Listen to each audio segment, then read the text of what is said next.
Hello guys, welcome back to YouTube channel. So let's start our unit 2। So guys आज हम करने वाले हैं इसमें अपनी इन्वायरमेंटल स्किल्स का चैप्टर 2 यानी कि अध्याय 2। अब हम क्या कहते हैं कॉलेज में आ गए हैं, तो अब चैप्टर की जगह यहाँ पे यूनिट्स होती हैं। तो ये हमारी सेकेंड यूनिट होने वाली है जो कि पारिस्थितिकी तंत्र, अवधारणा और संचार। ठीक है, और इसको भी क्या कहते हैं टॉपिक के हिसाब से 10 यूनिट्स ऐसे करके डिवाइड कर रखे टोटल, मतलब आप समझ सकते हो कि 10 चैप्टर है। तो ये हमारा यूनिट 2 होने वाला है जिसमें पारिस्थितिकी तंत्र है। और मैं आपको बताती हूँ ये क्या होता है ना। पारिस्थितिक मतलब यानी कि परितंत्र, जो कि हमारे इकोसिस्टम को कहा जाता है। तो आप ये देख सकते हो, परितंत्र माने इकोसिस्टम। पारितंत्र अथवा पारिस्थितिकी तंत्र एक प्राकृतिक इकाई है जिसमें एक क्षेत्र विशेष के सभी जीवधारी जैसे कि पौधे, जानवर, अणु, जीव शामिल होते हैं, जो कि अपने अजैव पर्यावरण के साथ ही अथा क्रिया करके एक संपूर्ण जैविक इकाई बनाते हैं। आगे बढ़ते हैं। जैविक समुदाय व पर्यावरण के इस अंतर संबंध को एजी टेंसले ने 1935 में इकोसिस्टम की संज्ञा दी। आगे बात करते हैं पारिस्थितिकी तंत्र यानी कि पारितंत्र। हमारे इकोसिस्टम के दो घटक होते हैं यानी कि दो संरचना, जिसमें हमारी आती है जैविक और अजैविक। तो हमारा जैविक होता है, इसमें पर्यावरण के सभी जैविक तत्व शामिल होते हैं, और जो अजैविक होता है इसमें सारे अजैविक तंत्र जो कि है हमारे शामिल होते हैं। इस तरह से दोनों को यहाँ पे डिफाइन किया गया है, अच्छे से आप नोट कर सकते हैं, बिल्कुल लाइन टू लाइन। वो घटक थे, ये संरचना है, उत्पादक, उपभोक्ता, उपघटक और अजैविक के ताप, वर्षा, मिट्टी, हवा, आर्द्रता। आगे बढ़ते हैं। उत्पाद ऐसी जीव हैं जो प्रकाश संश्लेषण की प्रक्रिया के द्वारा अपना भोजन स्वयं बनाते हैं, इसलिए इन्हें स्वपोषित जीवधारी भी कहा जाता है। यह प्राथमिक उत्पाद भी कहलाते हैं, जैसे कि पौधे हो गए जो कि अपना खाना स्वयं बनाते हैं, कि फोटोसिंथेसिस के प्रोसेस में आपने देखा ही होगा। आगे बढ़ते हैं। उपभोक्ता। उपभोक्ता के अंदर ये हमारे आते हैं प्राथमिक उपभोक्ता आते हैं, द्वितीयक उपभोक्ता आते हैं, इस तरह से 3-4 उपभोक्ता आते हैं। तो यहाँ पे प्राथमिक उपभोक्ता के बारे में आप पढ़ सकते हैं। ये जीव अपने भोजन की आपूर्ति के लिए पौधे पर निर्भर होते हैं, जैसे कि टिड्डे हो गए, भेड़ बकरी हो गए, है ना। और द्वितीयक में होते हैं ये अपना भोजन दूसरों को मारकर प्राप्त करते हैं ना, जो कि हमने साइंस में पढ़ा था ना, हॉर्बीवोरस, कार्निवोरस, ओमनिवोरस, ये वही चीज है, पूरी डिफाइन करके गई है विद एग्जांपल्स डिटेल में, है ना। आपको line to line point wise लिख लेना है। ये इस प्रकार से हम आ सकते हैं अब अपने तृतीयक उपभोक्ता पे। यह जीव प्राथमिक और द्वितीयक उपभोक्ताओं पर निर्भर होते हैं, जैसे कि शार्क हो गया, शेर हो गया, बाज हो गया, है ना। आगे बढ़ते हैं अपने अपघटकों के ऊपर, है ना। यह जीव मृत पौधों व पशुओं के अवशेषों द्वारा उत्सर्जित पदार्थों का सेवन कर सकते हैं, ठीक है, जैसे कि जीवाणु, कवक, है ना, कीड़े मकोड़े, छोटे मोटे कीड़े। आगे बढ़ते हैं। पारितंत्र के कार्य, इसमें आते हैं ऊर्जा प्रवाह। ऊर्जा प्रवाह परितंत्र में ऊर्जा के प्रवाह को खाद्य ऊर्जा पिरामिड द्वारा समझा भी जा सकता है, जैसे कि पिरामिड में सबसे निचले स्तर पर उत्पादक आता है, फिर उसके बाद उपभोक्ता आता है, ऐसे करके पिरामिड के थ्रू आप इसको समझ सकते हैं, जो कि हमारी बुक में दिया भी गया है।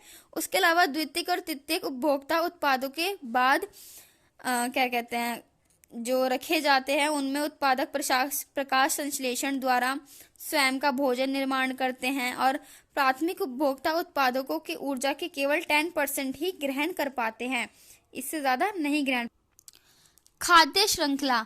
पारितंत्र में सभी जीव जीवित रहने के लिए एक दूसरे पर आश्रित होते हैं। प्रत्येक जीव अन्य जीवों का भोजन बन जाता है। इस प्रकार खाद्य श्रृंखला जो कि हमारी साइकिल है वो चलती आती है। कोई भी खाद्य श्रृंखला उत्पादकों से शुरू होकर उपभोक्ताओं से और निश्चित काम पर समाप्त हो जाती है। आगे बढ़ते हैं। खाद्य जाल। विभिन्न खाद्य श्रृंखला उनके परस्पर संबंध द्वारा खाद्य जाल का निर्माण होता है। यह खाद्य श्रृंखलाओं का नेटवर्क है एवं जो एक जीव होता है वो विभिन्न खाद्य श्रृंखलाओं का भाग हो सकता है, जैसे कि कभी कभी मानव क्रियाओं द्वारा इन परिस्थिति संबंधों में समस्या उत्पन्न हो जाती है, जिस कारण विभिन्न प्रजातियां संकटग्रस्त होती जा रही हैं। ये देखो गाइज, यहाँ पे मैंने लिख रखा है ना पार्ट 2, तो ये ना इसी का ही टॉपिक है जो कि आपको अलग अलग चैप्टर्स के थ्रू दे रखा है ना। तो ये जो है जैव भू रासायनिक चक्र एक पूरा चैप्टर के थ्रू दे रखा है, बट ये सारी चीज इसी में ही कवर हो रखी है, इसलिए मैंने यहाँ पे लिख रखा है पार्ट 2। ये आपके सारे के सारे 10 यूनिट्स को कवर कर देगा। तो जैव भू रसायन चक्र, भू रसायन हमारी पृथ्वी के धरातल में कुछ रासायनिक तत्व होते हैं जिन्हें भू रसायन कहा जाता है, जैसे कि पोटेशियम, सोडियम, कैल्शियम, मैग्नीशियम, है ना। और उसके बाद उपरोक्त अजैविक तत्वों के पेड़ पौधों की जड़ों द्वारा ग्रहण किया जाता है, जिसे यह सब रासायनिक तत्व जैविक रूप में आ जाते हैं। जैसे कि आप यहाँ समझ सकते हो, मैंने आपको बोला था कि हर्बीवोरस होते हैं, कार्निवोरस होते हैं, ओमनीवोरस होता है। तो ये सारी एक साइकिल चली जाती है जो एक दूसरे को खाते हैं और पूरी साइकिल यानी कि प्रक्रिया चलती जाती है। आगे बढ़ते हैं। पारिस्थितिकी उत्पादन की अवधारणा, किसी क्षेत्र में प्राथमिक उत्पादक द्वारा प्रति समय इकाई में एक सकल संचित ऊर्जा की वृद्धि दर को पारिस्थितिक उत्पादन कहते हैं। उत्पादन को प्रभावित करने और निर्धारित करने के जो 2 कारक होते हैं वो है सौर ऊर्जा की मात्रा स्वपोषित द्वारा सौर ऊर्जा को आहार ऊर्जा में परिवर्तन करना। उसके बाद हम पिरामिड के थ्रू भी समझ सकते हैं परितंत्र को, है ना। परितंत्र में पिरामिड, जैसे कि खाद्य श्रृंखला में विभिन्न ऊर्जा स्तरों पे क्या कहते हैं जीवों के संबंध को दर्शाना। उसके बाद पहले इसका प्रदर्शन एटलन ने वर्ष 1927 में पिरामिड में सबसे निचले स्तर पर किया था। उसके बाद सर्वोच्च स्तर पर उपभोक्ता होते हैं। पिरामिड 3 प्रकार के होते हैं, संख्या पिरामिड, जीव भार पिरामिड यानी कि जिसे हम बायोमास भी कहते हैं। उसके बाद तीसरी आ गई हमारी ऊर्जा पिरामिड। यह हमारी संख्या पिरामिड है जो कि पोषण स्तर के जिलों की संख्या को आधार पर बनाने के पिरामिड संख्या पिरामिड कहलाता है। ठीक है। पिरामिड उत्पादकों व उपभोक्ता के मध्य संबंध को दर्शाता है। 2 प्रकार के होते हैं, सीधा पिरामिड होता है, एक उल्टा पिरामिड होता है। इस प्रकार से आप देख सकते हैं, है ना। बड़ी मछली, फिर मछली, पौधे, इस तरह से मांस, है ना, खरगोश, घास, इस तरह से इसमें डिफाइन करा हुआ, पूरा समझाया गया है ना। ये आप देख सकते हो, इसको इस तरह से आपको अच्छे से समझ आएगा। उसके बाद जीव भार व बायोमास पिरामिड, इसमें खाद्य श्रृंखला में सभी पोषण स्तरों में कुछ कुल जीवों का सकल भार बायोमास पिरामिड द्वारा दिखाया जाता है। इस पिरामिड का आधार जीवों का एकल भार है। बायोमास में जीवों की शुष्क भर को सम्मिलित किया जाता है। स्थल परितंत्र में सीधा बायोमास पिरामिड आता है और तालाब वाले में उल्टा बायोमास पिरामिड आता है। ये देखो, ऊर्जा पिरामिड, एक स्तर से दूसरे स्तर में ऊर्जा का स्थानांतरण ऊर्जा पिरामिड द्वारा दर्शाया जाता है। यह पिरामिड हमेशा सीधा बनता है। सर्वाधिक ऊर्जा उत्पादकों के पास होती है। वह एक स्तर से दूसरे स्तर केवल 10% ही ऊर्जा को स्थानांतरित कर पाते हैं। इस तरह से आप देख सकते हैं। आगे हम बात करते हैं पार्ट 3 यानी कि हमारा इसमें आ जाएगा जो टॉपिक है परितंत्र के प्रकार। जो प्रकार है आप देख सकते हो, ये 5 प्रकार है, टुंड्रा, वन पारिस्थितिकी, घास, मरुस्थलीय और जलीय। इस प्रकार से ये हमारे 5 पार्ट होने वाले हैं। यहाँ पर हम इन सभी को डिफाइन करेंगे। जैसे कि हमारा टुंड्रा हो गया, है ना। टुंड्रा यह तीव्र हवाओं व ठंडी जलवायु के कारण बंजर होते हैं। यह क्षेत्र ऊंची भूमि वाले पर्वतीय क्षेत्रों में पाए जाते हैं। वर्षा होना दुर्लभ है। यहाँ पे पूर्ण बर्फ से ढके होते हैं। मौसम यहाँ विपरीत होती है और पारितंत्र पृथ्वी के सतह के 10% भाग पर फैला हुआ है। इस तरह से आप देख सकते हो। ठीक है। और यह टुंड्रा परितंत्र के 3 प्रकार होते हैं, जैसे कि अल्पाइन, आर्टिक और अंटार्कटिका। इस प्रकार परितंत्र से सूर्य के प्रकाश का अभाव होता है। परितंत्र में निम्न तापमान होने के कारण जैव विविधता निम्न स्तर पर पाई जाती है। पादप हो गए, क्या कहते हैं, ये यहाँ पे लाइकेन वगैरह इनके नाम लिखे हैं, बियरबेरी, है ना।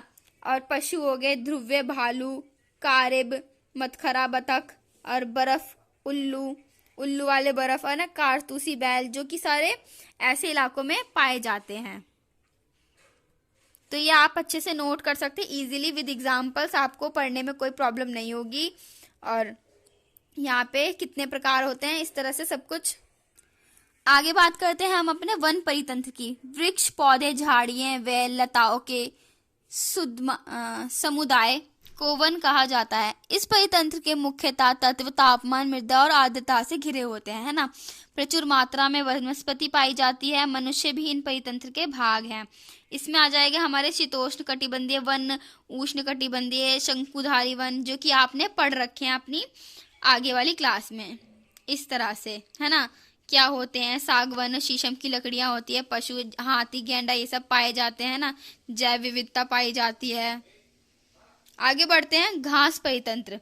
घास परितंत्र चारागाह क्षेत्र होते हैं जहाँ पे घास परितंत्र वृक्षहीन क्षेत्र को कहा जाता है और विस्तृत घास प्रजातियां पाई जाती हैं। निम्न वर्षा क्षेत्रों के होने के कारण बड़े बड़े पौधे यहाँ पे नहीं रुक सकते।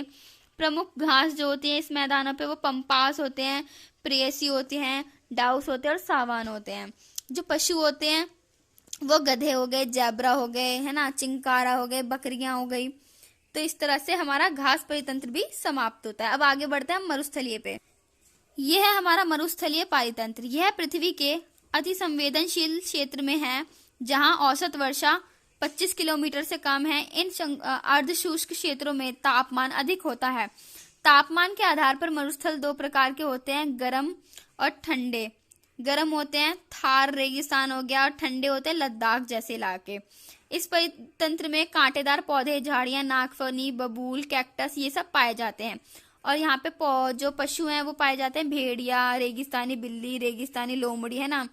ठंडे पशु रेगिस्तान के हिम तेंदुआ हो गए, जंगली याक हो गई, भूरा भालू हो गया। आगे बढ़ते हैं जलीय परितंत्र पे। तो इसका जो भी स्वरूप होता है वो नदी, झील, तालाब, समुद्र इस सभी परितंत्र का भाग है। तालाब आते हैं, झीलें आती हैं, नदी आती हैं, समुद्री परितंत्र ये सब भाग हैं। जैसे कि बड़े छोटे आकार के परितंत्र भारत में प्रत्येक गांव में पाए जाते हैं। विस्तृत स्थायी तालाब होते हैं। प्रवाहित जल के परितंत्र हैं। जल प्रवाह की गति अलग अलग होती है। और समुद्री का हो गया, इस प्रकार जल खारा होता है कि भारत में समुद्री तंत्र हिंद महासागर, अरब सागर और बंगाल की खाड़ी है। सो गाइज ये वाला चैप्टर हमारा यहीं खत्म होता है। आई होप आपको पूरा वीडियो पसंद आया होगा। लाइक, शेयर एंड सब्सक्राइब जरूर करें मेरे चैनल को और इसी तरह मैं आपको सारी यूनिट कवर करवाती रहूंगी।